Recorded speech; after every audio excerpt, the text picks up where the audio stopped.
김민하 기자 어서 오세요. 안녕하세요. 첫 번째 항목은 미국에서 온 손님들입니다. 스티브 비건 방한했죠.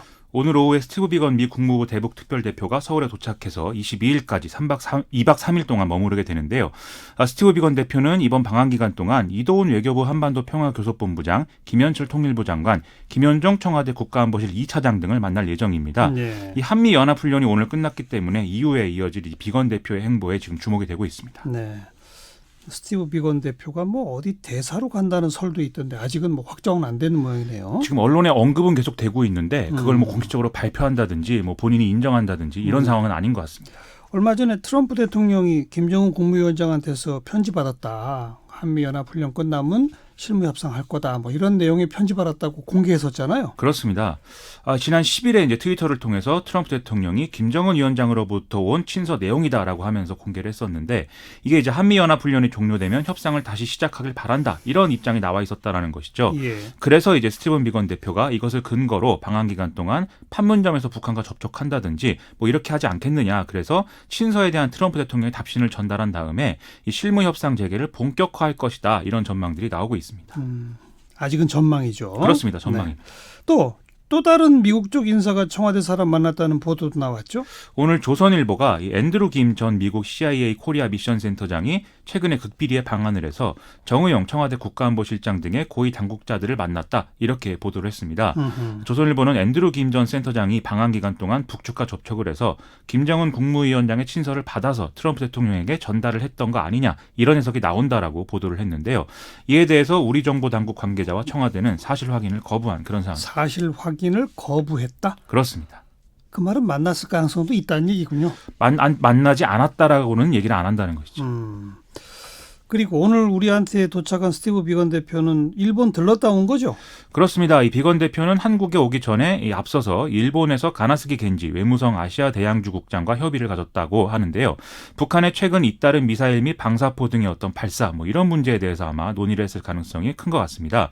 여기다가 24일이 최종 시한인 한일 군사정보보호협정 연장 문제에 대해서도 아마 논의를 했을 것으로 추측이 되는데요. 아마 마찬가지로 이 스티브 비건 대표의 방한 일정에서도 지소미아 관련 문제가 이제 논의가 될 것으로 또 추정이 됩니다. 우리 정의용 국가안보실장이 일본 다녀왔다는 그런 보도도 있던데요. 일본의 시사주간지 아에라가 지난 7월 말에 정의용 실장이 수출 규제 문제 관련해서 일본을 방문을 했고 야치 쇼타로 국가안보국장하고 담판을 벌였지만 이 협상이 무산됐다 이렇게 보도를 했는데요. 아마 이 협상 내용에도 지소미아 문제가 같이 언급됐을 것으로 이렇게 추정이 됩니다. 이 보도에 대해서도 청와대는 사실 확인을 거부하는 그런 상황입니다. 사실 확인 거부하는 건이 여러 건이네요. 그렇죠. 요즘 같은 상황은 이렇게 좀 뭔가 물밑 접촉들이 분명히 있어야 되는 상황은 맞아요. 그렇습니다. 그런 점에서 물밑 접촉이 계속 이어져 왔다. 좀 이렇게 볼 수 있는 내용들인 것 같습니다. 지소미아 관련해서도 아직 결론은 안 내린 상태죠? 그렇습니다. 일본이 수출 규제 강화를 발표할 때는 여당 대표가 파기 가능성도 언급하고 좀 강경한 분위기였는데 최근에는 좀 여러모로 지금 분위기를 다운시키는 그런 모습 아니었습니까? 그래서 오늘 청와대 관계자는 일본의 태도와 군사정보의 양적, 질적 평가 등 여러 사안을 놓고 종합적으로 검토를 해서 결정하겠다라는 원론적인 입장을 또 재론했습니다. 그러면 이제 내일 중국 베이징에서 열리는 한중일 외교장관 회의 분위기도 중요하게 이제 봐야 되겠는데요. 그렇죠. 이 회의에 참석하기 위해서 출국한 강경화 외교부 장관도 이 지소미아 연장 관련해서는 아직 검토 중이고 결정된 바가 없다 이렇게 얘기를 했습니다. 네, 내일과 한중일 외교장관 회담을 보고 결정을 내리겠다는 말이죠. 그렇습니다. 그리고 그 한미 간에는 방위비 분담금 논의도 해야 되는 그런 상황이죠. 지난 2월 달에 한미 양국이 합의한 분담금 협정 내용은 유효기간이 1년이기 때문에 연말까지 새로운 협정을 체결해서 내년에 적용을 다시 해야 되는 건데요. 예. 이와 관련해서 티모시 베츠 미 국무부 방위비 분담 협상 대표가 한국을 방문한 상황입니다. 그래서 오늘 장원삼 우리 측의 이제 외교부 방위비 분담 협상 대표하고 비공개 면담을 가졌다고 하는데요. 네. 다음 달에 진행될 제11차 방위비 분담금 특별협정 협상을 대비한 사전 논의 성격의 자리다 이렇게 설명이 나오는데 예. 아마도 티모시 베츠 대표가 대략적인 분담금 인상 규모와 배경을 밝혔을 것이다 이런 해석들 나오고 있습니다. 이미 트럼프 대통령이 대폭 인상 언급한 게 오래전이잖아요. 그렇습니다. 트럼프 대통령은 여러 차례 트위터라든지 언론과의 문답 이런 걸 통해서 한국이 방위비를 더 분담해야 된다 이런 취지의 주장을 계속 내놓은 바가 있는데요. 그리고 존 볼턴 백악관 국가안보 보좌관하고 마크 에스퍼 미 국방장관이 방한했을 때도 한 6조 원에 가까운 액수를 요구했다라는 언론 보도도 나온 바가 있죠. 지난 1월 달에 체결한 협정에 따르면 올해 한국이 부담하는 주한미군 주둔 비용은 1조 한 389억 원 정도가 되는 되는데요. 오늘 북한의 선전 매체는 분담금 청구서를 콱 찢어버려라라는 훈수를 또 두기도 했습니다. 예. 그래서 북핵, 지소미아, 이 방위비 분담금 이게 좀 맞물려서 복잡하게 돌아가는 이런 정국이 좀 형성됐다 이렇게 볼 수가 있겠네요. 그래도 뭔가 이 얘기들이 시작되는 국면이었으면 참 좋겠어요. 그러길 바랍니다. 네. 자, 시사비키 두 번째 항목은요. 금융인가 도박인가입니다. 그건 무슨 말이에요? 최근에 이제 DLS, DLF 이런 것에 의한 뭐 문제가 계속 이 뉴스로 나오고 있는데요.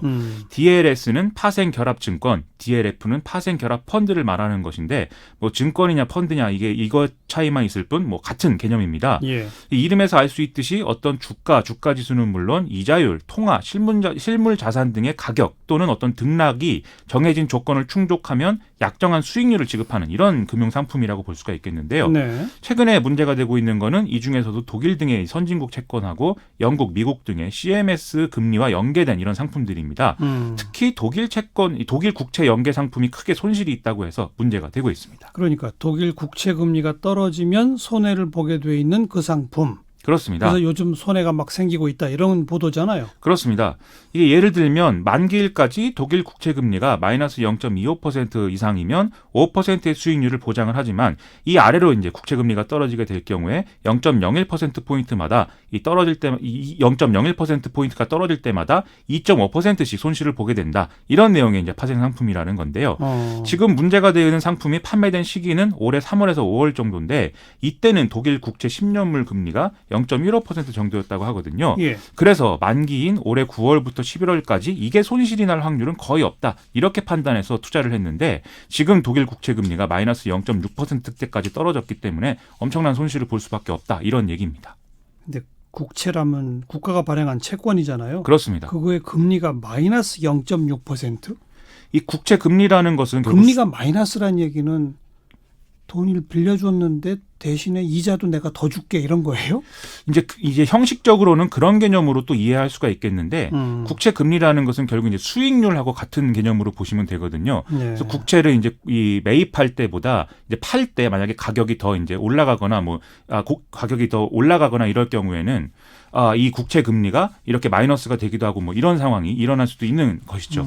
그래서 이제 그런 점에서 이제 금리를 이렇게 표기하는 그런 상황이 나오고 있습니다. 근데 독일 국채 금리가 이렇게까지 떨어진 이유는 뭐예요? 이게 이제 세계 경제가 경기 침체 조짐을 보이고 있기 때문인 것인데요. 이 국채 금리는 수익률이기 때문에 말씀드렸듯이 가격이 상승할수록 이제 떨어지게 돼 있습니다.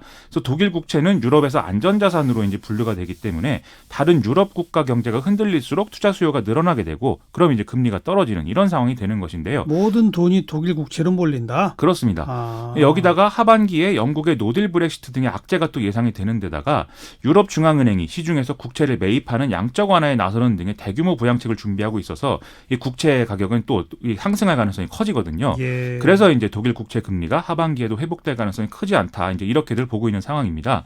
따라서 지금 독일 국채 연계 상품에 투자한 사람들은 원금을 거의 다 날릴 가능성이 있다고까지 얘기를 하고 있는 이런 상황입니다. 지금까지의 손실 규모는 지금 어떻게 예상됩니까? 어제 금감원 발표에 따르면은 국내 금융사의 주요 해외 금리 연계 파생 결합 상품의 판매 잔액은 지난 7일 기준으로 8,224억 원인데요. 이 중에 독일 금리와 연계된 것은 1,200억 원이 넘고 영국, 미국 CMS 금리와 연계된 것은 거의 7천억 정도에 달하는 그런 상황입니다. 그런데 이 중에 손실 예상액은 다 합쳐서 한 4,500억 원이 넘을 것으로 추정이 되니까 상당한 액수인 것이죠. 이미 반토막 이상이네요. 그렇습니다. 대단히 위험한 상품인데 여기에 투자한 이유가 뭐죠? 이 피해 투자자들은 은행 직원의 말을 듣고 투자했다. 독일이 망하지 않는 한 수익이 보장되는 상품이라고 했다. 이제 이렇게 이제 얘기를 하고 있는데요. 말하자면은 불안전 판매였다라는 얘기인 것이죠.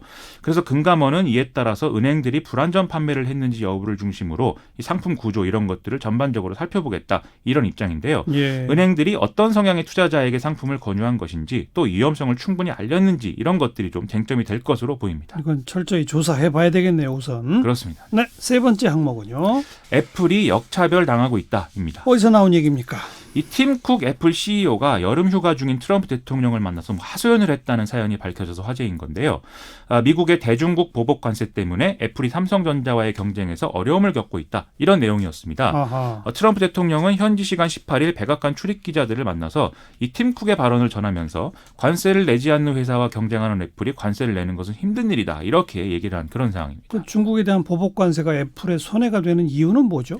이 애플은 제품을 중국에서 생산을 해서 미국으로 가지고 들어오는 이런 시스템에 따라서 제품을 생산하고 있는데요. 생산을 중국에서 한다. 그렇습니다. 그래서 대중국 보복관세 때문에 애플의 에어팟과 애플워치는 8월부터, 아이폰과 아이패드는 12월부터 추가 관세가 붙을 가능성이 큽니다. 그러면 미국 내에서 이 제품들의 가격은 올라갈 수밖에 없게 되겠죠. 하지만 삼성전자의 경우에는 한국과 베트남에서 제품을 만들고 있고, 이 경우는 WTO의 정보기술 협정에 따라서 무관세로 이제 제품 수출입이 가능한 그런 상황이거든요. 즉 미국 내 시장에서 애플이 삼성전자의 가격 경쟁력에서 뒤지는 상황이 올 수 있다. 이런 우려를 이제 얘기를 한 걸로 보이는 것이죠. 이런 걸 감안해서도 미국이 중국하고 그 전쟁 빨리 끝내야 돼요. 그래야 될 것 같습니다. 네, 수고하셨어요. 고맙습니다. 김민아 기자였습니다.